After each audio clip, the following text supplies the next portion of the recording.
আসসালামু আলাইকুম। সংবাদে আপনাদের সবাইকে স্বাগত জানাচ্ছি। আমি ফিরোজ তোহা। শুরুতেই সংবাদ শিরোনাম।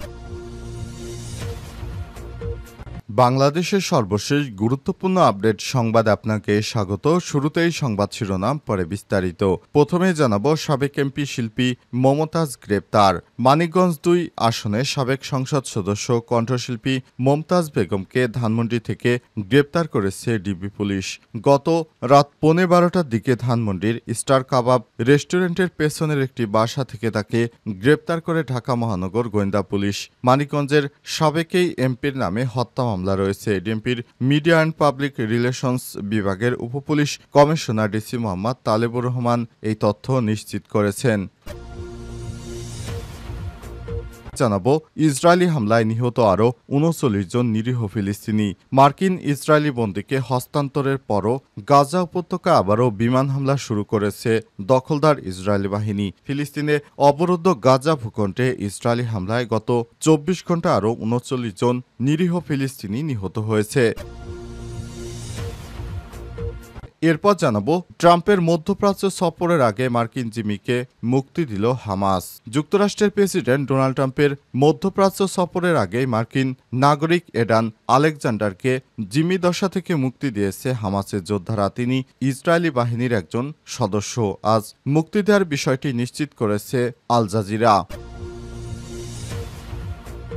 এদিকে পাকিস্তানি হাই কমিশনারের হঠাৎ ঢাকা ত্যাগ, নানা গুঞ্জন কূটনৈতিক পাড়ায়। ঢাকার কূটনৈতিক পাড়ায় এবার পাকিস্তানের হাই কমিশনার সৈয়দ আহমেদ মারুফকে নিয়ে নানা ধরনের গুঞ্জন উঠেছে। হঠাৎই তিনি বাংলাদেশ ছেড়ে তাকে পাকিস্তানে নিয়ে যাওয়া হয়েছে। কী কারণে তাকে জরুরি তলব করে পাকিস্তানে নিয়ে যাওয়া হলো এ বিষয়ে চলছে জল্পনা কল্পনা। কূটনৈতিক পাড়ায় চাউর হয়েছে আহমেদ মারুফ সম্পর্কে জড়িয়ে পড়েছেন এক বাংলাদেশি সরকারি নারী কর্মকর্তার সঙ্গে। তথ্যের সম্পূর্ণ সত্যতা যদিও মেলেনি, তবে পাক হাই কমিশনার সম্প্রতি কক্সবাজার ভ্রমণের সময় যে হোটেলে তিনি ছিলেন সেখানে দেখা গেছে ওই নারী কর্মকর্তা বাংলাদেশ ব্যাংকের সহকারী পরিচালক হিসেবে কর্মরত হাফিজা হক শাহ।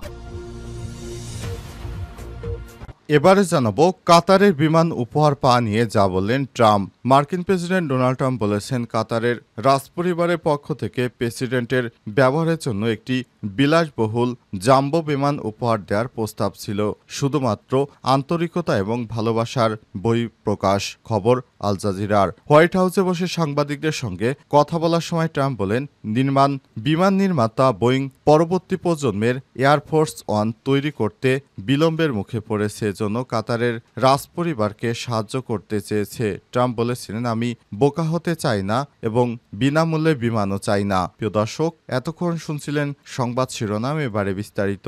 তবে তার আগে বন্ধুরা অনুরোধ থাকবে এই সংবাদটিতে একটি লাইক দিন।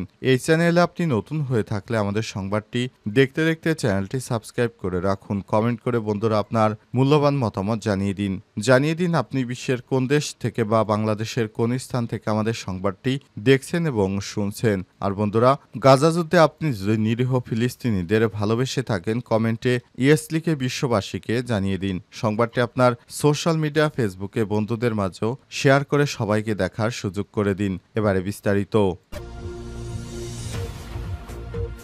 সাবেক এমপি শিল্পী মমতাজ গ্রেপ্তার। মানিকগঞ্জ ২ আসনের সাবেক সংসদ সদস্য শিল্পী মমতাজ বেগমকে রাজধানী ধানমন্ডি থেকে গ্রেপ্তার করেছে ডিবি পুলিশ।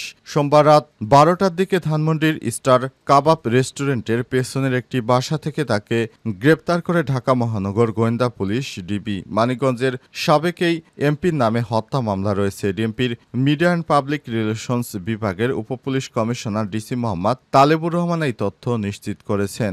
দ্বাদশ জাতীয় সংসদ নির্বাচনে মানিকগঞ্জ ২, সিংগাইর ও হরিরামপুর আসনে আওয়ামী লীগের প্রার্থী ছিলেন মমতাজ। তবে নিজ দলের স্বতন্ত্র প্রার্থী দেওয়ান জাহিদ আহমেদ টুলুর কাছে নির্বাচনে পরাজিত হন তিনি। সংসদ সদস্য নির্বাচিত না হয়েও তিনি সিংগাইর উপজেলা আওয়ামী লীগের সভাপতির দায়িত্ব পালন করে আসছিলেন দীর্ঘদিন ধরে। তিনি সংরক্ষিত নারী আসনের একজন সংসদ সদস্য হিসেবে নির্বাচিত হয়েছিলেন।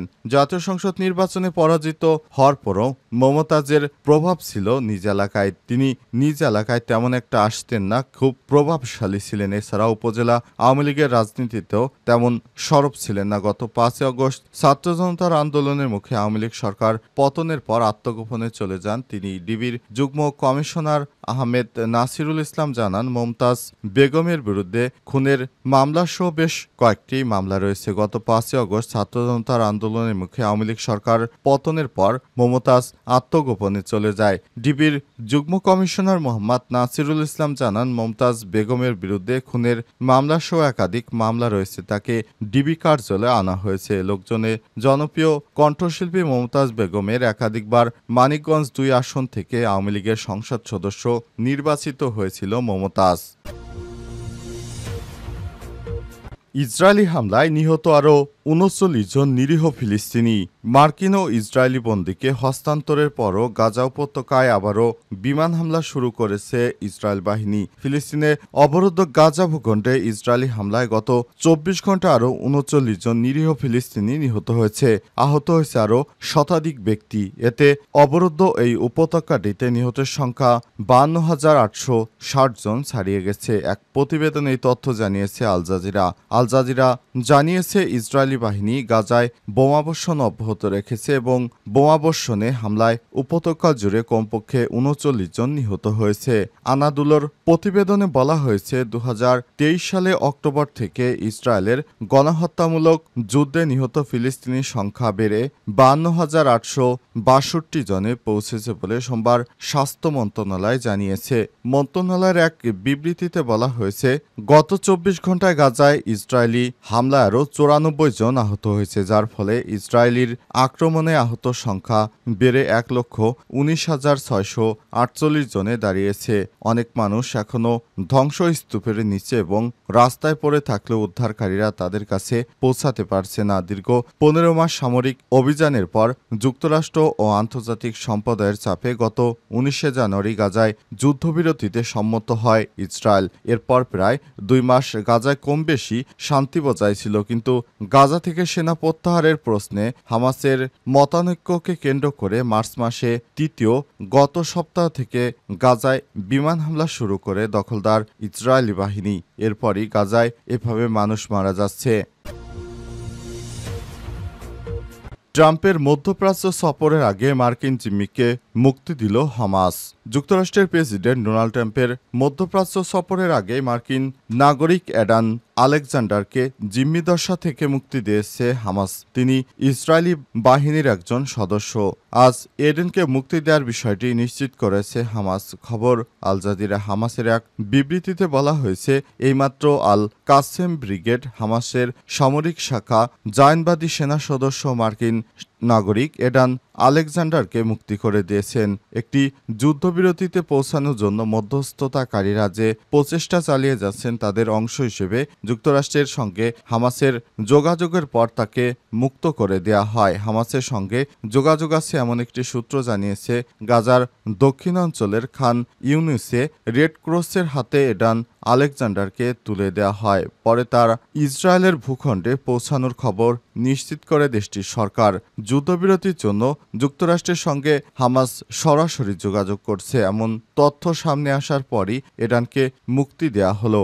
আজ মধ্যপ্রাচ্য সফরের অংশ হিসেবে সৌদি আরবে পৌঁছাচ্ছেন যুক্তরাষ্ট্রের প্রেসিডেন্ট ডোনাল্ড ট্রাম্প। এডান আলেকজান্ডারকে মুক্তি দেওয়ার আগে মার্কিন প্রেসিডেন্টের বিশেষ দূত এডাম বোয়েলার বলেছিলেন, মুক্তি দেওয়া খবরটি একটি ইতিবাচক অগ্রগতি। জিম্মি অপর 4 মার্কিন নাগরিকের লাশ ফেরত দেওয়ার জন্য হামাসের প্রতি আহ্বান জানান তিনি। ২০২৩ সালের ৭ অক্টোবর ইসরায়েলে হামলা চালায় হামাস। ইসরায়েল হিসেবে ওই হামলায় প্রায় ১,২০০ জন নিহত। এছাড়াও ২৫১ জন জিম্মি করে নিয়ে গেছে হামাস। তাদের মধ্যে ৫৮ জন এখনও গাজায় বন্দী আছে। এই জিম্মিদের ৩৪ জনই মারা গেছে বলে দাবি ইসরায়েলের।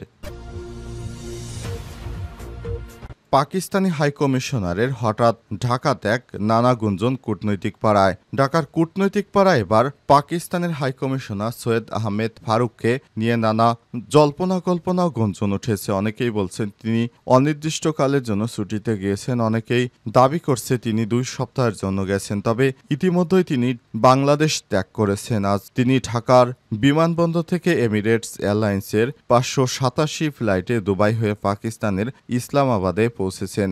ঢাকা ত্যাগ করেন বলে জানা গেছে। আরও জানা যায়, গত 9 মে তিনি কক্সবাজার সফরকালে তাকে পাকিস্তানের পররাষ্ট্র মন্ত্রণালয় জরুরি তলব করে। অথচ বাংলাদেশের রাজনীতির এমন একটি ক্রিটিক্যাল পরিস্থিতি এবং দীর্ঘদিন পর পাকিস্তানের সঙ্গে বাংলাদেশের সম্পর্ক জোরদারের মতো এমন উর্বর সময়ে আহমেদ মারুফ দেশ ত্যাগ কেন করলেন তা নিয়ে প্রশ্ন উঠেছে। গত 9 মাসে তিনি দেশের এক প্রান্ত থেকে আরেক প্রান্তে ছুটে বেরিয়েছেন, মিটিং করেছেন, কখনো বলেছেন গণমাধ্যমে এবং বাংলাদেশের বর্তমান পরিস্থিতিতে নিজেকে একজন গুরুত্বপূর্ণ কূটনৈতিক হিসেবে প্রতিষ্ঠা করেছেন। তাহলে কেন তাকে জরুরি তলব? তাকে তলব করার পিছনে যে কারণটি পাওয়া গেছে সেটি হচ্ছে কূটনৈতিক পাড়ায় চাওর আছে আহমেদ মারুফ সম্পর্কে জড়িয়ে পড়েছেন এক বাংলাদেশি সরকারি নারী কর্মকর্তার সঙ্গে। এই তথ্যের সম্পূর্ণ সত্যতা যদিও মেলেনি, তবে পাক হাইকমিশনার সম্প্রতি কক্সবাজার ভ্রমণের সময় যে হোটেলে ছিলেন সেখানে দেখা গেছে